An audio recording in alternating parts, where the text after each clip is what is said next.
لوگ کہتے ہیں کہ الو آ گیا، اور جہاں الو ہوتا ہے وہاں اجاڑ ہوتا ہے. یہ بربادی کی علامت ہے. الو استعارہ بنا لیا بربادی کا. اور یہ ہمارا خود ساختہ ایک تصور ہے کہ جس جگہ پہ الو بولیں، الو بیٹھیں، تو وہاں بربادی آ جاتی ہے. عجیب فلسفہ گھڑ لیا. الو کے بولنے سے بربادی کیسے آئے گی؟ اور اندر کا نفس الو بن گیا تو پھر بربادی آئے گی. اس کو دیکھو کہ وہ خراب تو نہیں ہو گیا. میں کہتا ہوں ایک گھر میں صبح کا آغاز سجدوں سے ہوتا ہے، پھر سورہ یاسین کی تلاوت کی جاتی ہے.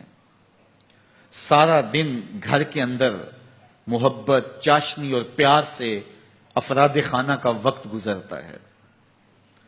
کمائی کر کے لانے والا گھر کا کفیل رزق حلال لا کے اپنے بچوں کو کھلاتا ہے. نظر کی پاکیزگی اور خیالوں کی طہارت کا ساما ہوتا ہے.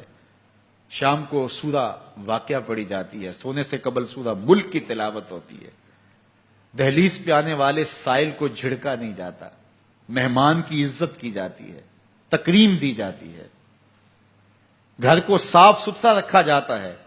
قرآن کی تلاوت کی مہک پھیلی ہوتی ہے گھر میں. گھر کے اندر درخت پر 100 الو بھی بیٹھ جائیں، اس گھر میں بربادی نہیں آئے گی. اور ایک گھر میں اللہ کے حکموں کو توڑا جاتا ہے.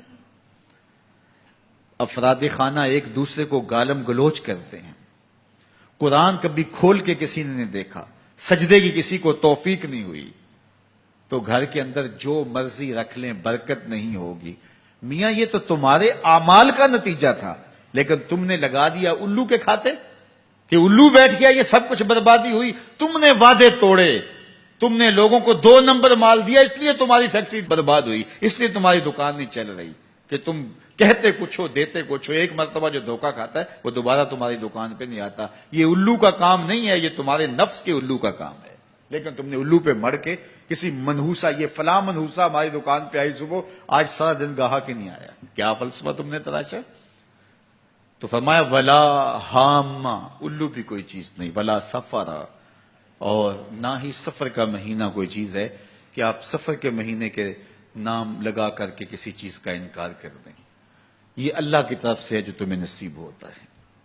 وَإِن يَمْسَسْكَ اللَّهُ بِضُرٍّ فَلَا كَاشِفَ لَهُ إِلَّا هُوَ. اللہ تعالیٰ تمہیں کوئی نقصان پہنچانا چاہے تو کوئی اس نقصان کو دور نہیں کر سکتا سوائے اللہ کے. اور اگر اللہ تمہیں کوئی بھلائی دینا چاہے، تمہیں بہتری عطا کرنا چاہے، فَلَا رَادَّ لِفَضْلِهِ، اللہ کے فضل کو کوئی واپس بھی نہیں کر سکتا، لٹا بھی نہیں سکتا. اللہ کے فضل کو کوئی ٹال بھی نہیں سکتا. سارا زمانہ لگ جائے کسی شخص کو نقصان پہنچانے کے لیے، لیکن اللہ کی نصرت اسے نصیب ہو، کوئی بال بھی بیکا نہیں کر سکتا. سارا زمانہ کسی کو فائدہ دینے میں لگا رہے، لیکن اللہ نہ چاہے تو ایک ذرے کا فائدہ بھی نہیں پہنچا سکتے.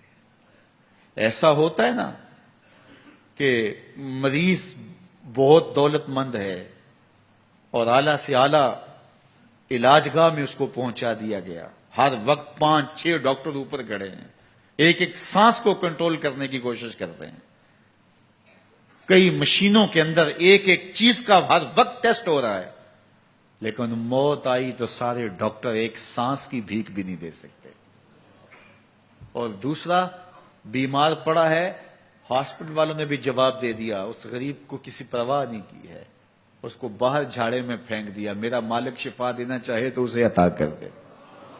شفا اللہ کے پاس ہے، موت اللہ کے پاس ہے، زندگی اللہ کے پاس ہے، خیر اللہ کے پاس ہے. وہ جس کو جو چاہے عطا کرے. اپنے عقیدوں کو مضبوط کرو، اللہ پر توکل کرو، اللہ پر بھروسہ کرو. وہ چاہے تو ہوتا ہے، وہ نہ چاہے تو کچھ نہیں ہوتا. اس کے چاہنے سے ہے اور اس کے نہ چاہنے سے نہیں ہے. اس لیے اس کے چاہنے سے خیر ملتی ہے، اس کو خیر